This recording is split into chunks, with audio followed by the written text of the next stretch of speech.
Hello friends, எங்க channel பார்க்க வந்து தேங்க்ஸ். இப்போ நம்ம என்ன பார்க்க போறோம்னா, எப்படி ஹோம்மேட் கேக் எப்படி செய்யலாம் வாங்க வீடியோக்குள்ள போகலாம். தேவையான பொருட்கள்: சர்க்கரை, ஏலக்காய். சர்க்கரையும் ஏலக்காய் நல்லா மிக்ஸில் போட்டு பவுடர் ஆக்கிக்கோங்க. இது மாதிரி பவுடர் எடுத்து வச்சுக்கோங்க. ஓரே பிஸ்கட்ஸ் எடுத்துக்கோங்க. அதே மிக்ஸில் போட்டு நல்லா தூள் பண்ணிக்கோங்க.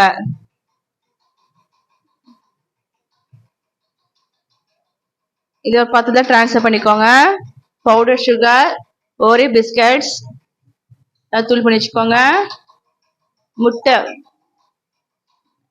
நீங்க பீட் இருந்தா பீட் வச்சுக்கோங்க. அப்படிலாம் மிக்ஸில் போட்டு நல்லா முட்டை நல்லா அடிக்கணும். எந்த அளவுக்கு முட்டை அடிக்குமோ அந்த அளவுக்கு நம்மளுக்கு கேக் நல்லா பஃபியா கிடைக்கும்.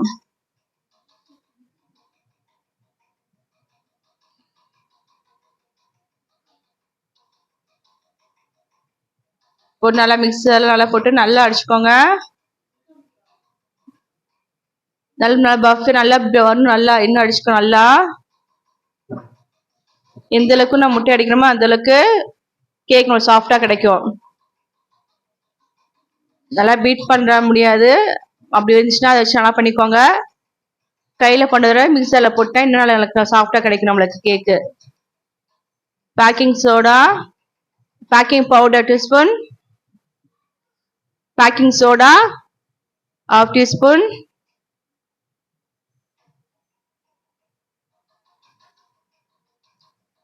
இதை மைதா மாவில் போட்டுக்கோங்க. நான் மைதா மாவு 3/4 கப் எடுத்திருக்கேன். இதுல நம்ம பேக்கிங் பவுடர் பேக்கெட்ஸ் ஆட் பண்ணிருக்கோம். நம்ம பீட் பண்ண அந்த முட்டையை நம்ம ஒரு பாத்திரம் ட்ரான்ஸ்ஃபர் பண்ணிக்கோங்க. இல்ல பவுடர் சுகர் ஆட் பண்ணிக்கோங்க. பவுடர் சுகர் ஏலக்காய் போட்டிருக்கேன். ஏலக்காய் டேஸ்ட் பிடிக்காதங்க வெண்ணிலா எசன்ஸ் யூஸ் பண்ணிக்கோங்க. வெண்ணிலா எசன்ஸ் பிடிக்காதங்க ஏலக்காய் யூஸ் பண்ணிக்கோங்க.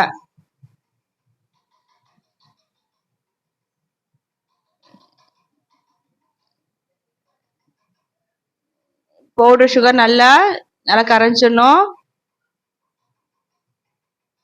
நல்லா போட்டு கரைச்சிக்கோங்க. முட்டையில போட்டு நல்லா கரைச்சிக்கோங்க. நல்லா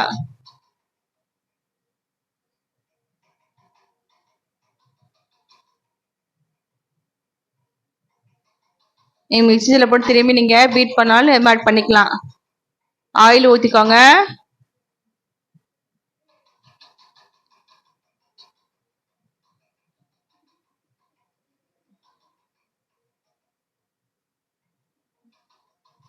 ஆயில் ஊற்றி நல்லா எல்லா அளவுக்கும் நம்ம ஈவனா ஸ்ப்ரெட் பண்ணிக்கோங்க. எல்லாம் மிக்ஸ் ஆயிருக்கணும். எல்லாமே ஈவனா.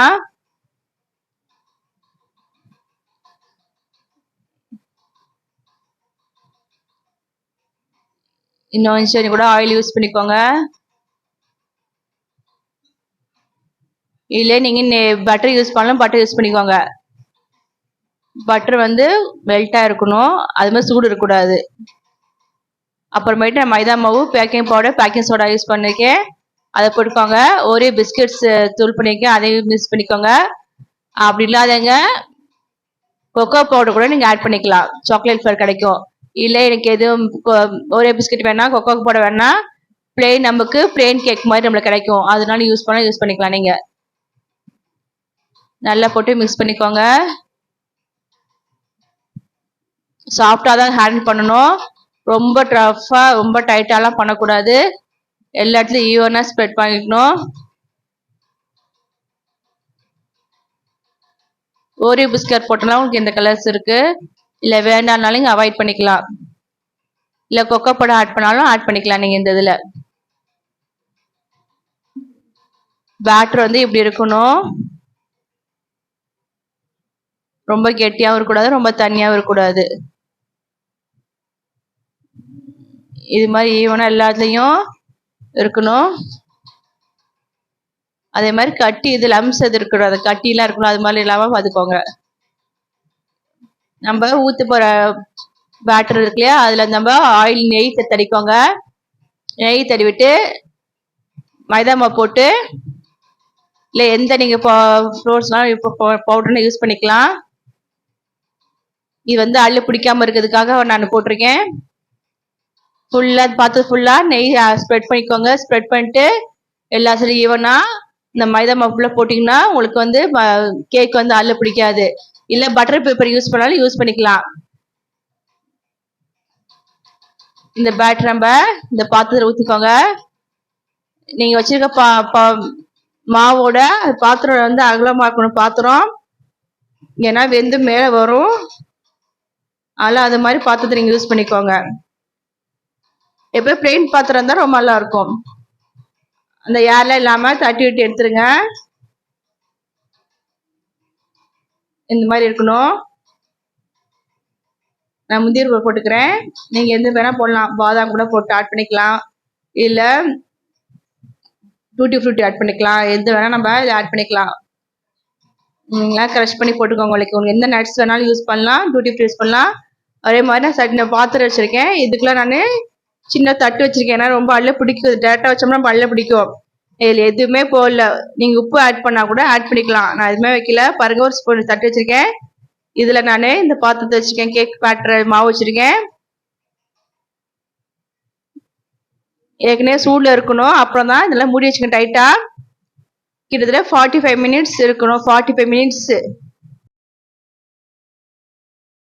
சிம்ல வச்சுக்கோங்க. நல்லா ஃபர்ஸ்ட் இதாக்கணும். இங்க பாத்தீங்கன்னா நல்லா இப்படி குத்தி விட்டீங்கன்னா ஒரு கம்பிலேயோ ஸ்டிக்ஸ்லயோ எடுத்தீங்கன்னா ஒட்டக்கூடாது. இங்க பாரு எந்த அளவுக்கு வெந்திருக்கு பாத்தீங்களா? எந்த அளவுக்கு இருக்கணும்.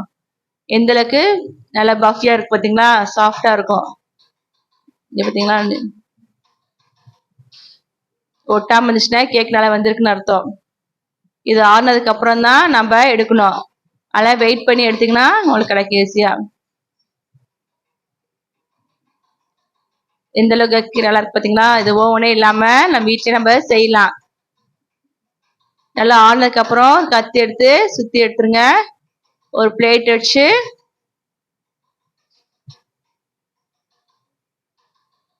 நல்லா தட்டி விட்டுருங்க.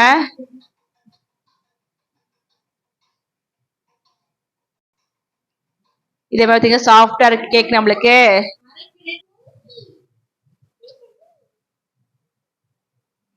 பார்த்தீங்களா கேக் எவ்வளவு நல்லா சாஃப்டா இருக்கு பார்த்தீங்களா? இது நல்லா வெந்திருக்கு, நல்லா சாஃப்டா இருக்கு. நீங்க வீட்லயே நீங்க ஹோம்மேட் கேக் செய்யலாம்.